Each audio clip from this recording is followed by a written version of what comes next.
Hey up everyone, welcome to the History of Football channel. Tonight I'll be doing another Forgotten Football Ground video as part of my Forgotten Football Ground video series. I've previously done such videos as Filbert Street, Bandon Park, the baseball ground, the Dell, but tonight I'll be doing Coventry City's home ground from 1899 to 2005, Highfield Road. Coventry City were founded in 1883, but they were originally called Singers FC, and they played at a couple of home grounds before they moved to Highfield Road in 1899. In early 1899, preparations began for laying out a proper ground on land from the Craven Cricket Club. A row of elm trees was removed, the pitch was levelled, and a 12-row stand holding 2,000 spectators was built on the King Richard Street side, where today's main stand is situated. The total cost of the project was £100, a sum that left the club in dire straits for some time.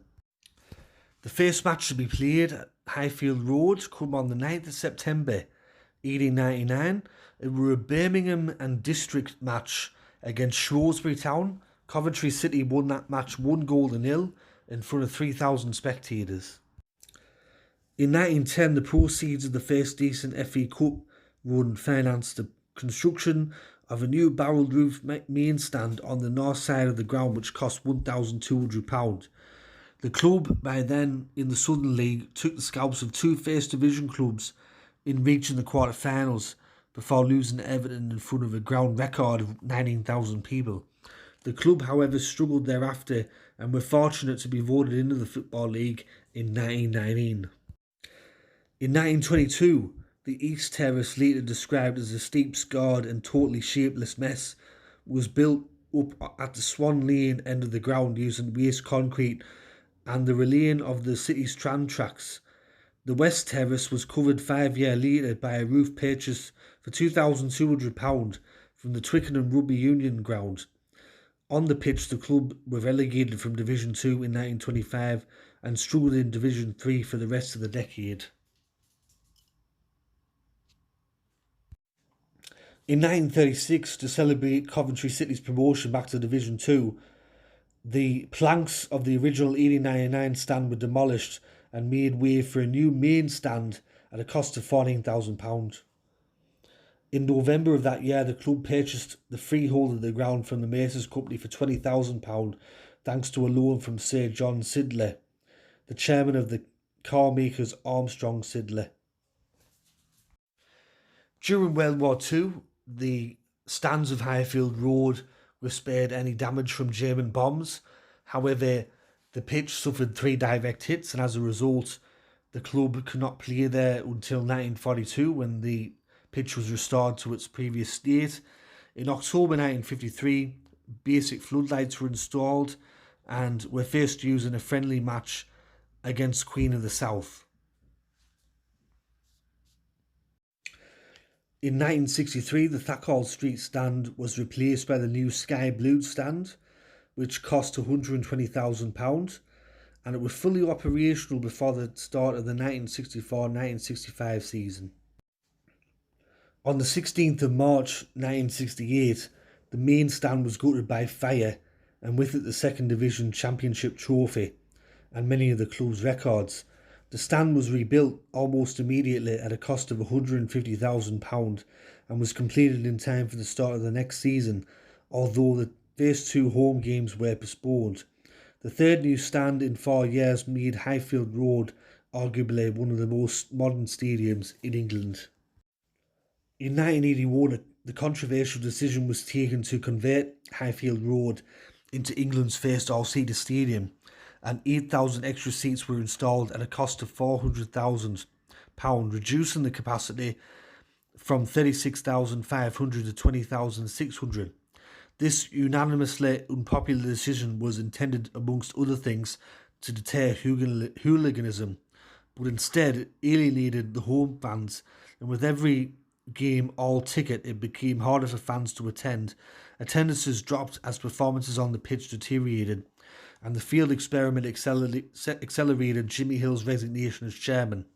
The seats were ripped out of the Kop in 1985 and the end partially rebuilt to allow better view and an increased capacity. In 1993, work commenced on the new East Stand, and the team played its home matches to a three-sided stadium for one season, whilst the new stand rose from the wreck of the flattened Kop, with the East Stand costing £4.3 million, the majority of which came from the Football Trust and the Brewers, Mitchell and Butlers. There was also work done on the new roofs in the main stand and the Sky Blue stand. Over £7 million was spent on the ground during the 1990s. By the turn of the millennium though, Coventry City had bigger plans and they wanted to move to a bigger and brand new stadium.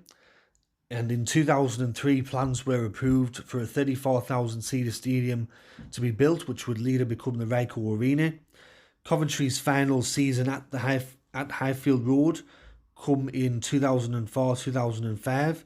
They finished 9th on the table. And on the 30th of April 2005, Coventry City played their final ever match at Highfield Road. They won the game 6-2 against Derby County, and Coventry product from the academy, Andy Wing, got the final ever goal at Highfield Road. In 2006, Highfield Road were demolished, and in its place was built a housing estate. I've spoken to a few Coventry City fans about their move from Highfield Road, and in their opinion, and in my opinion, I think Coventry City should never have left Highfield Road, because ever since they've left that ground, they've had a lot of problems. They've bounced between the divisions. They've had to play home matches at Northampton and Birmingham City, and they haven't really truly had a proper home ground since they left Highfield Road. Looking at some records which happened at Highfield Road, the biggest ever win that Coventry City recorded at Highfield Road come on the 28th of April 1934. Coventry City beat Bristol City 9-0. The highest attendance at Coventry City's Highfield Road come in 1967. It were a Division 2 match against Wolverhampton Wanderers, and 51,455 people attended that game. Of course, back in those days, attendances were higher than what you have now because stadiums were not all seater. In total, Highfield Road hosted 2,281 games in its history. So anyways, everyone, that's been my video tonight on Highfield Road, the home ground of Coventry City between 1899 to 2005. I hope you enjoyed this video. If you did, let me know in the comment section below. Once again, this has been History of Football. Thanks for tuning in. I've got some more videos coming out very, very shortly in the future. Stay tuned for those. Anyways, everyone, I'll catch you all later. Tatty bye for now.